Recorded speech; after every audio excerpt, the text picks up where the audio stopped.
পাঙ্গাস মাছের টুকরা থেকে এইভাবে রগ বের করতে অনেকেই পারে না বা অনেকেই জানে না। আশা করছি আজকের ভিডিওটা দেখলে অনেকেই ট্রাই করবেন এবং জানতে পারলেন, আবার অনেকেই কিন্তু জানেন না। তো ফুল ভিডিওটা দেখবেন, আমি দেখিয়ে দিব কিভাবে বের করতে হয়। তবে হ্যাঁ, ফুল ভিডিওটা দেখবেন, তাহলে আপনারা ভালো মতো বুঝতে পারবেন। আমার গাছে কত সুন্দর সুন্দর ফুল ফুটে আছে। নিজে লাগানোর পর ফুল গাছে যদি ফুল দেয়, দেখতে অনেক ভালো লাগে, মনটা ভরে যায়। এবং ফলের ক্ষেত্রেও ঠিক নিজের হাতে লাগানো শাক সবজি ফল ওরকমই ভালো লাগে, একটা আনন্দ লাগে মনের ভিতরে অন্যরকম। যাই হোক, এইখানে লতিগুলো দেখতেছেন, এই লতিগুলো আমার বাবার বাড়ি থেকে আমার মা দিয়ে গেছেন। আমাদের কচু ক্ষেত আছে আর কি, লাগাইছে তারা, সেইখানের লতি। আর এই যে আপনাদের ভাইয়া কতগুলো টিস্যু নিয়ে আসছে, আমাকে বলতেছে পাইকারি নিয়ে আসছি। তো যাই হোক, এখন নিয়ে আসছে, আর কি করব, আগেরগুলোই এখনও আছে, তো আবার নতুন করে নিয়ে আসছে। তো এখন আমি এগুলো ওদিকে সেদিকে রাখলে দেখা যায় নষ্ট হয়ে যাবে, যার কারণে আমি তো বাজার আনলে যে কিচেন র্যাকটাতে রাখি, তো সেইখানেই রাখিয়া থুয়ে আসবো, তাহলে ভালো থাকবে আর কি। তো এই জন্য চলে আসলাম পাখির রুমে। আর এইখানে আমি যত বাজার সদে আছে সব রাখি, এই জন্য আমি এইখানে ওই যে আগের কিন্তু টিস্যু আছে, এরপর আবার নতুন করে নিয়ে আসছে। যাই হোক, এখন ওই যে লতিগুলো কাটতে বসলাম। লতিগুলো অনেক ভালো, মানে ভাপ না দিতেই একটা মানে আছে না, টাইলা যদি আপনি ভর্তা করেন ওই সহজে সুন্দর গলে যায়। অনেকটা আছে না প্যাঁচ প্যাঁচ করে লতি, ওগুলো কিন্তু খেতে ভালো লাগে না। এই জন্যই তো নিজেদের হাতের লাগানো লতিগুলো আমরা বেশি পছন্দ করি, নিজেদের ক্ষেতের যেগুলো সেগুলো। শেফালি হয়েছে, থালাবাটি ধোয়া হয়েছে, এখন বললাম চিংটা ভালো করে মাজো, তো সেই কাজটাই করতেছে, মাজতেছে আর আমার সাথে কথা বলতেছে। এরপর আমি এইখানে আবার ধোয়া পাকলা করবো। এই যে দেখুন, লতি কেটে এখন এরকমভাবে ধুয়ে নিচ্ছি। ছোটোবেলায় আমরা রান্নাবাড়ি নিয়ে খেলাধুলা করতাম, তো এখন আমাদের জীবনটা তো সেরকমই হয়েছে, রান্নাবাড়ি করতে করতে আমাদের সারাদিন যায়।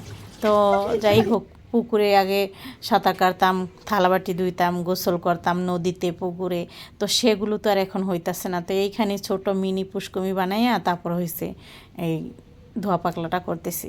শেফালি আবার বলতেছে দেওয়া পা, আমি মাছগুলো ধুয়ে দিই। তো ওকে দিলাম যে ধরো, লেবু চিপটা আগে লবণ দিয়ে কসলায় ধুইছে, তারপর আবার এখন লবণ আর লেবু দিয়ে ভালো করে কসলায় ধুইতেছে। এরপর গরম পানি দিলাম, গরম পানি দিয়ে আবার সুন্দর করে ধুইতেছে।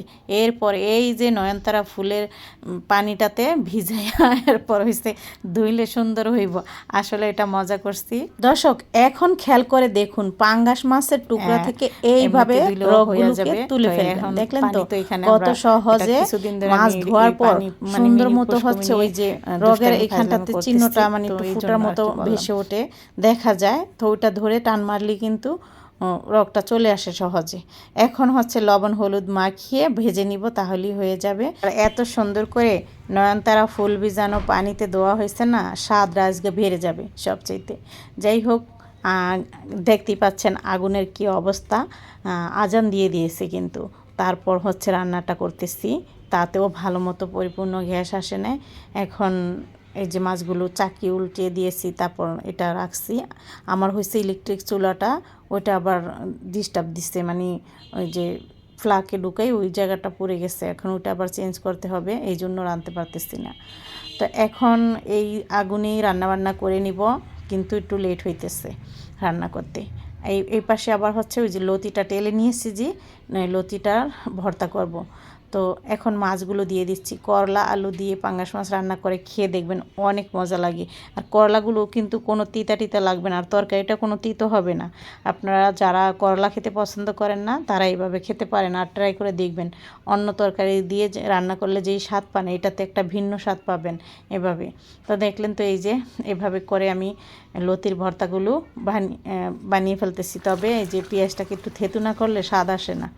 তো এখন হয়ে গেছে খাওয়া দাওয়ার পালা। এই তো রান্নাবান্না শেষ, খাবার টাবার সব টেবিলে নিয়ে আসব। যারা এতক্ষণ ধরে আমার ভিডিওটা দেখতেছেন, তাদেরকে অসংখ্য ধন্যবাদ। যারা এখনও আমার চ্যানেলটিকে সাবস্ক্রাইব করেননি, প্লিজ আমার চ্যানেলটিকে সাবস্ক্রাইব করে দিবেন। আর যদি আমার ভিডিওটা বেশি ভালো লেগে যায়, তাহলে চাইলে আপনারা আমার ভিডিওটাকে শেয়ার করতে পারেন।